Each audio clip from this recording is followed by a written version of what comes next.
Hi YouTube, another watch video today, but not a review this time. I'm going to be trying to fix this Timex Ironman watch, which unfortunately isn't quite working right, although it looks fine. We'll get into that in a second. So to try and fix this, I've got a few tools here. I've got my trusty watchmaker screwdrivers, which these are about 30 years old but still going strong. And more recently, I bought one of these incredibly cheap watch repair toolkits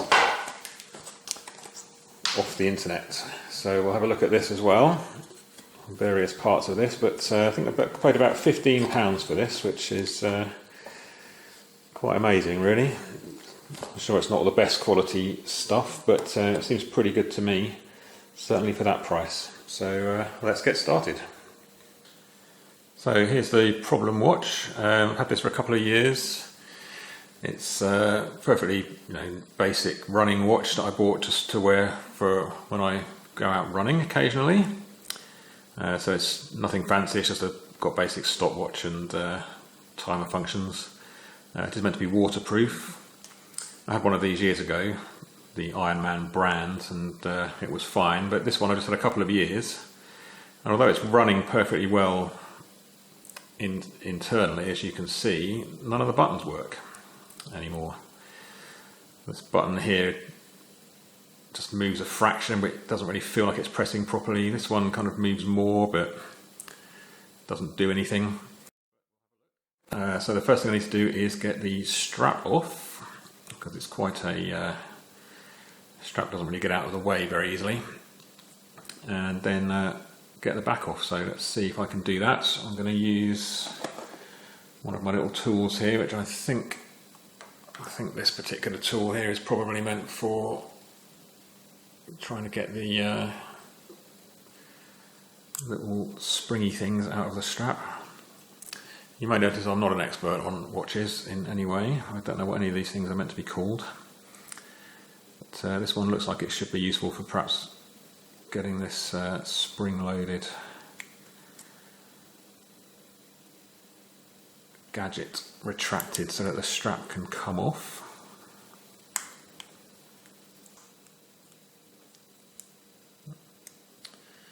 That's one. A little bit fiddly than I was expecting.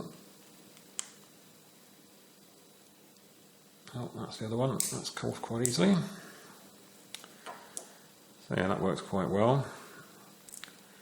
Let's have a look at one of these. It's always easy to see how you should have done it once you've got the pieces available to look at.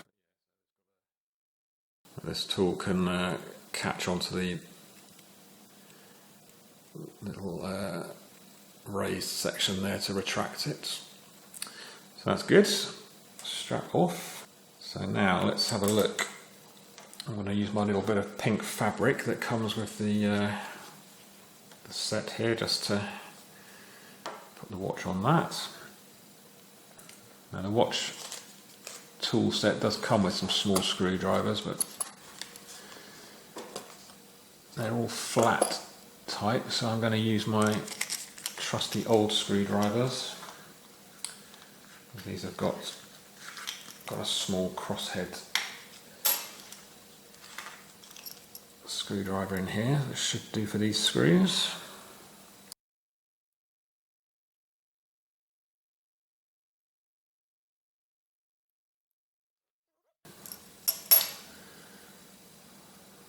This back should just lift off now. Try not to lose the screws. Alright, so what have we got? Okay, so it looks like we've got, this is just the battery just underneath this sticker here, but I've never seen a watch with this kind of instructions on the inside before, but it looks like we can unlatch the two things on each side here to actually change the battery.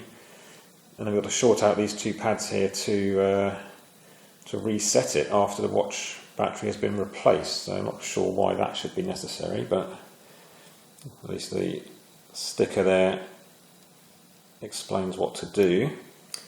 Now the actual switches that aren't working, you can see the mechanism for those just inside there. You can see as I press the button, there's just a small contact that moves onto the side of the actual watch movement inside the case. And they do seem to be moving perfectly well. And the contacts appear to be closing. So at the moment it's kind of a mystery as to why this is not responding to any of the... hang on, here we go. Is that going to work now? Right, okay, well the mode button's now working. And that feels much better as well, so I don't know what quite changed there. Something felt like something moved on the back here. Okay, this looks like a little gasket's come off there, an O-ring. I'll put that back later. It did feel like the movement moved inside the case as I was moving it around there, and that's when my finger was on the back, and that suddenly has made the mode button work, and the set button, and the Indiglo button. Not the stop and reset, and not the start. Well, that's promising. So, okay, start's working.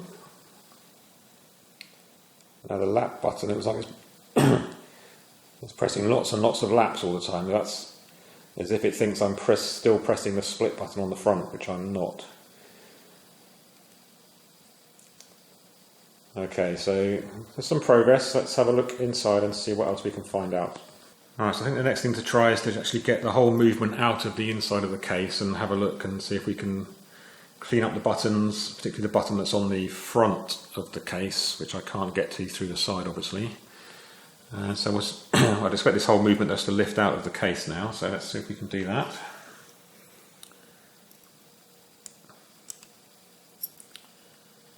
Without breaking anything.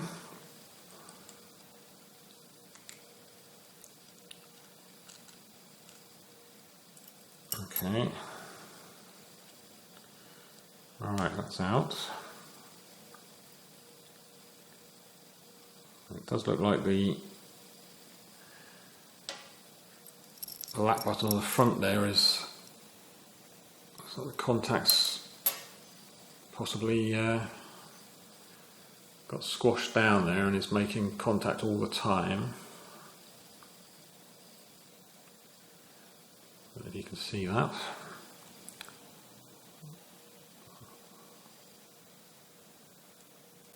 I'm trying to press the button on the side.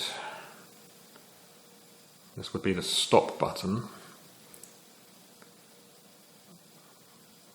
But the lap button is still causing a lot of confusion here, so let's see if I can free that off.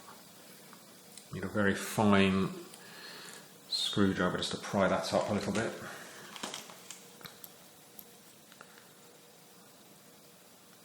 Okay, this contact's loose. Little leaf here, so is that meant to be loose? What's going on here? Maybe this is the whole problem. Yes, looks like that. So this is possibly the problem that we've had, is that this tiny piece is one half of the switch mechanism for the switch on the front of the case here, the button that does the start and lap splits. That has obviously come off and was making contact with all the time, so I suspect the watch movement thought that that button was being pressed all the time, and that's what was stopping the other buttons from working. Unfortunately, that looks like a difficult thing to repair, so I'm going to have a closer look at that and see what I can find out. I should now be able to stop the stopwatch by pressing the button on the side here. And reset. And then go back to the normal time. So the rest of the mechanism is absolutely fine. The movement itself is working perfectly well. The buttons in the case, you can see there, as you press the button it just moves that sort of plunger through the side of the case. These all look absolutely fine, they're moving freely. The one on the front is quite stiff, so this one here, this is the plunger that should move when I press the button on the front of the case, the start and split button.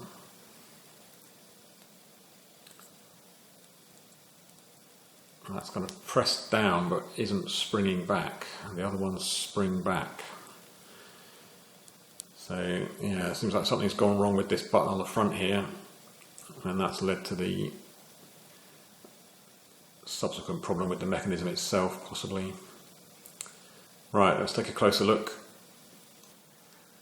Okay, so I've got this tiny spring contact back in place here now, and you can see, I think, just about how, if I hold this end of it down,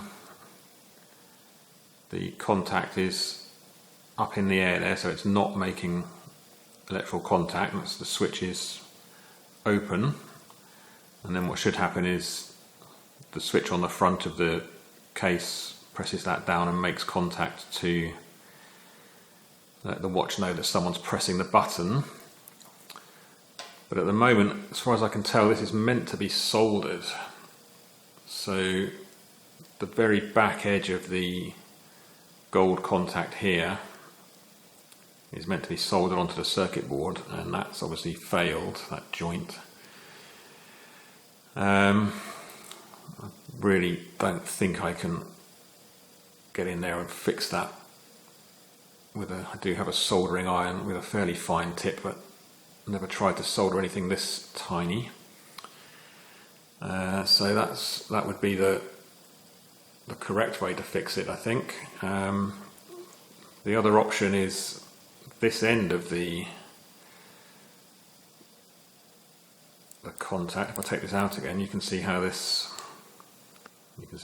end of the contact comes down and wraps around underneath the bottom of the watch mechanism itself in this groove here. So my other option is perhaps just to try and bend that round and clamp it in place and see if that fixes the problem.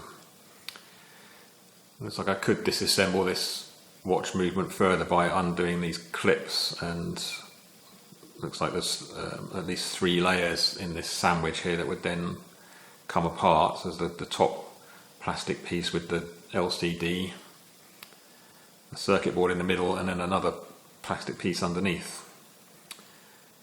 But I strongly suspect if I start taking that apart, I'll never get it back together again,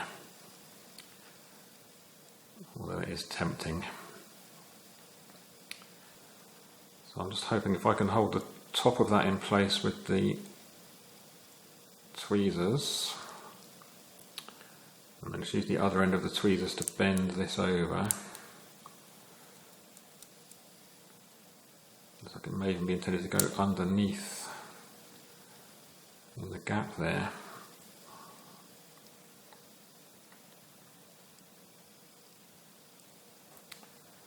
It's not looking too promising at the moment.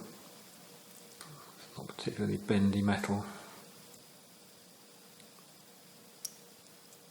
No, it's just not bendy enough. It's not going to take up any tension there at all, so that's no good. Right, okay, well let's just take it apart and see what happens. It'll be interesting to see what's inside anyway. So that needs to be unlatched, it says. It looks like you need to get some very fine tool just down into this gap here to unfold the piece on the back here that's holding the battery is folded over this plastic tab. It looks like I need to get something in there. There we go. That's come off. It's not looking too promising at the moment. It's not particularly bendy metal. No, it's just not bendy enough. It's not going to take up any tension there at all, so that's no good. It'll be interesting to see what's inside anyway. So that needs to be unlatched, it says. It looks like you need to get some very fine tool just down into this gap here to unfold the piece on the back here that's holding the battery is folded over this plastic tab. It looks like I need to get something in there. There we go. That's come off. So those tabs were just folded over the side of those plastic pieces in the case there to hold the battery in. The battery's out. So now I'm going to undo these little clips around the edges here, which are holding the whole assembly together.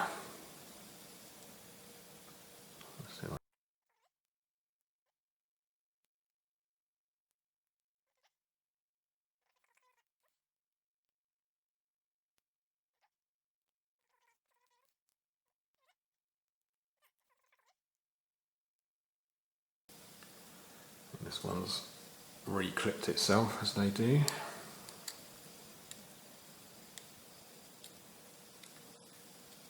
This whole back piece of metal off, so that incorporates the spring contacts as well on that piece. There we go. So I really need to get into this section here if I'm going to be able to repair this at all.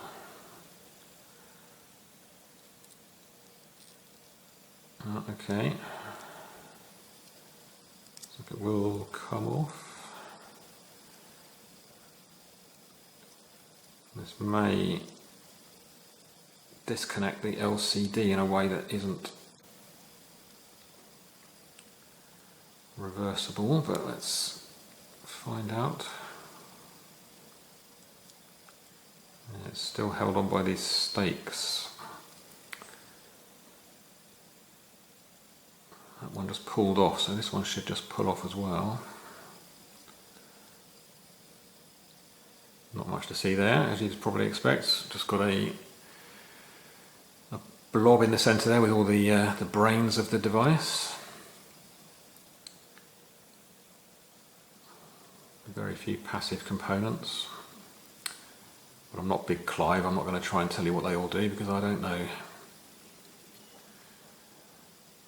So if you're the sort of person that understands these things, you can pause the video and have a look. And here's the contact where that spring switch contact was previously attached, and it's come away. So if I can somehow solder that back on, there's a chance this watch might live another day. Well, things are going from bad to ridiculous a bit here because I can't find my decent small soldering iron, so I found this beast, which is God knows how many years old and far too big for this kind of work. But we've got nothing to lose at this point. As Ave would say, it's already broken, it can't be broken anymore, or worse to that effect. So, just letting this soldering iron heat up a bit, and then we're going to try and get this cleaned up. I've got my helping hands here, so I'm going to try and get this all set up in a way that I can see it and you can see it, and then we'll attack it with the soldering iron. Alright, so I've got this set up now, so hopefully the first thing I'm going to try and do is just to melt the solder that's left on that pad, and maybe just try and add a tiny bit more solder just to try and reflow it a bit and see what happens. Let's see what happens if I just touch this here. Okay, that's okay, I've got a big blob of solder there, that's probably too much. Don't want to make contact with anything else obviously, but that's just a hole next to it, so we're okay there.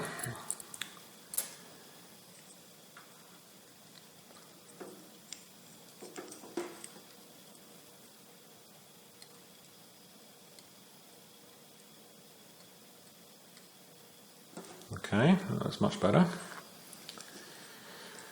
So now I've got to figure out how I'm going to hold this contact in the right place long enough for me to touch the soldering iron to it. That is not going to be easy. The only place to really hold it down is the actual flat piece that where I need to solder it. Although perhaps I can hold this underneath here.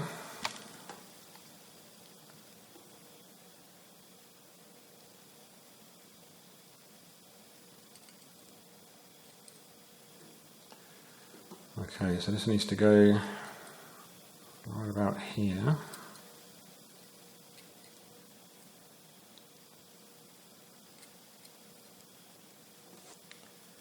Just wondering if I can hold it from underneath in the right place.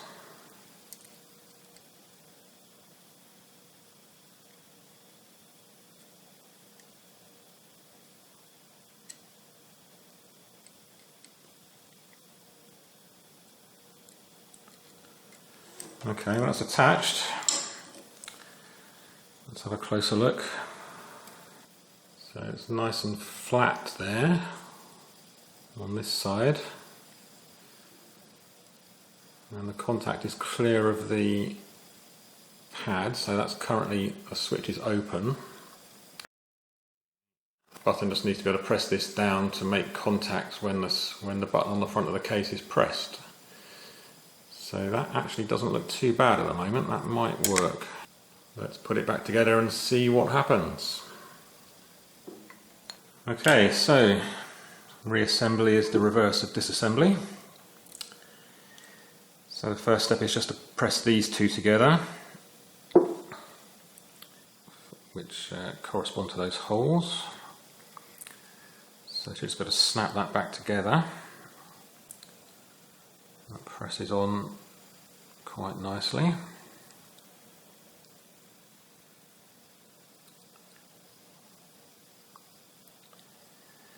And now the back piece needs to go back on.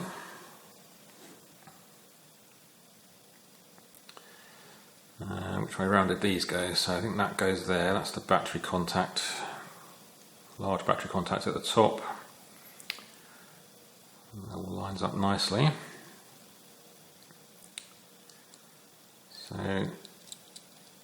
that all needs to line up together. Very gently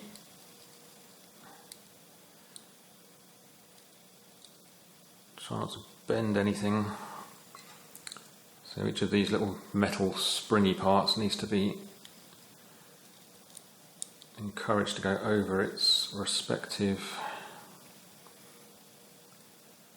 clip.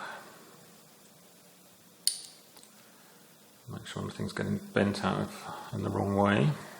That looks alright. Okay, so if we press these together,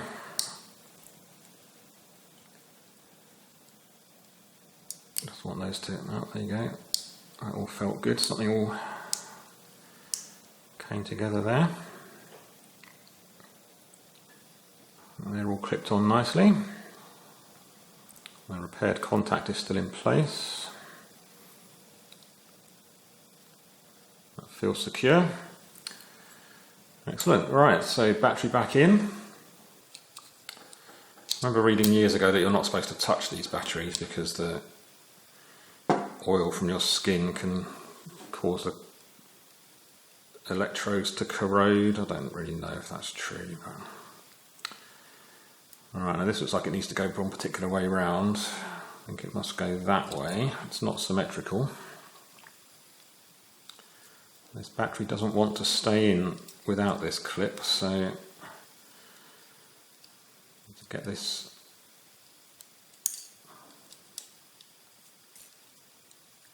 clip on one side.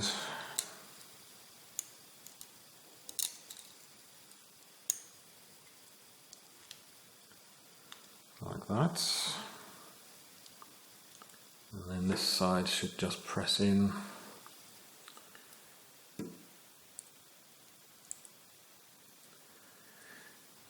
Make it, it's not quite there yet, just needs to, there you go, that's snapped over. So that is now in. And it's working. That's always good. Now, if I press this side, I should go to chrono mode. And then the contact on the front here corresponds to the start and split what button on the watch, so that should start it. Split lap 1, and then the stopwatch will carry on running in a second. Should do, yeah, there we go. And this one on the side should stop it. And press it again to reset. And this one to go back to the time. Fantastic. Alright, let's get it back in the case.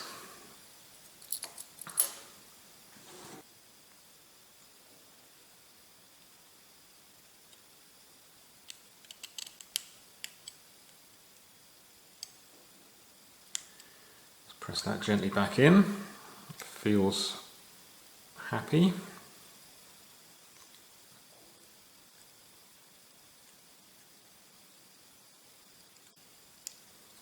I'm going to put that sticker back on for the next person who comes along and has to change the battery or whatever in here, which could well be me. Now we need to get that O-ring back in, otherwise the back won't be waterproof.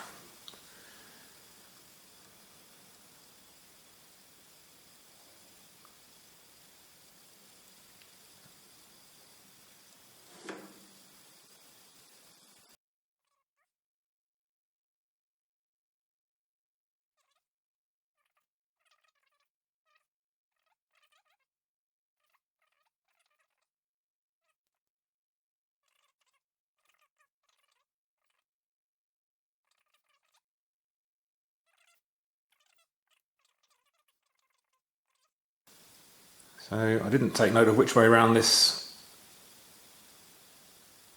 case needs to go on. It does have this piezoelectric thing on the back here. I think this is part of the sounder mechanism, so I'm going to guess that that needs to be touching these two contacts, these two springs, which would make it that way around.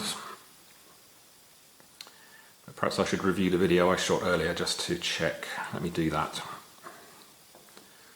Alright, so I just had a quick check and I am right, it goes this way around, so just drop this back in place. Everything looks good there. And get the 4 tiny screws back in.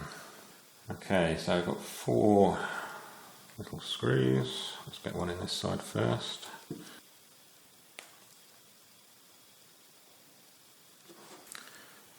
I'll just try and do this one with my fat fingers. Excuse my hand getting in the way.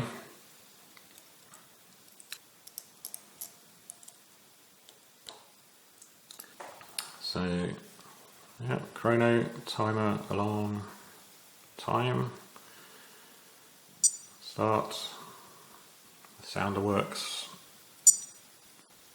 lap, stop, reset, and then we've got the hold to set button up here is also working. So that is fixed. I must say I'm very surprised that I was able to fix that. I thought it would be something simpler than that contact having fallen off. But yeah, it was worth having a go, and that seems to be fixed, at least for now. It should do me another few months at least. Let's get the strap back on.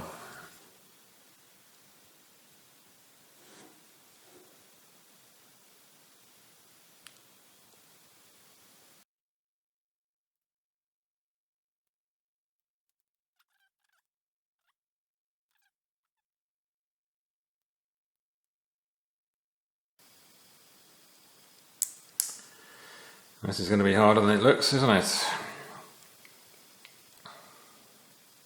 This should be the easy bit.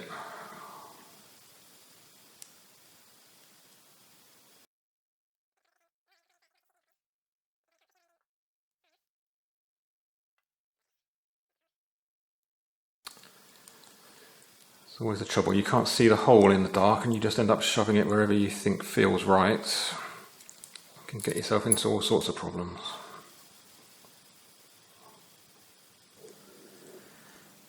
It's popped out again. Alright, I'm going to pause the video and I'll come back when I've actually done this, because there's going to be a lot of swearing. Alright, I got the strap back on eventually. That was not easy, but it's back on. I've reset all the time and the date and everything, and got a functional watch again, so pretty happy with that.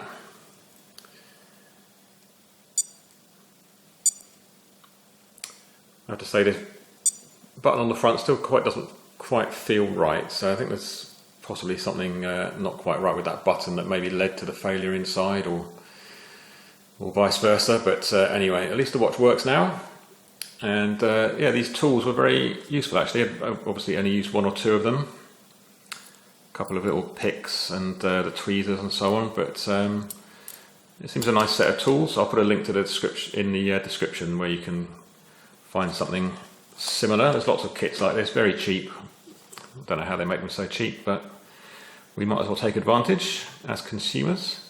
So I hope you enjoyed this video, and see you next time.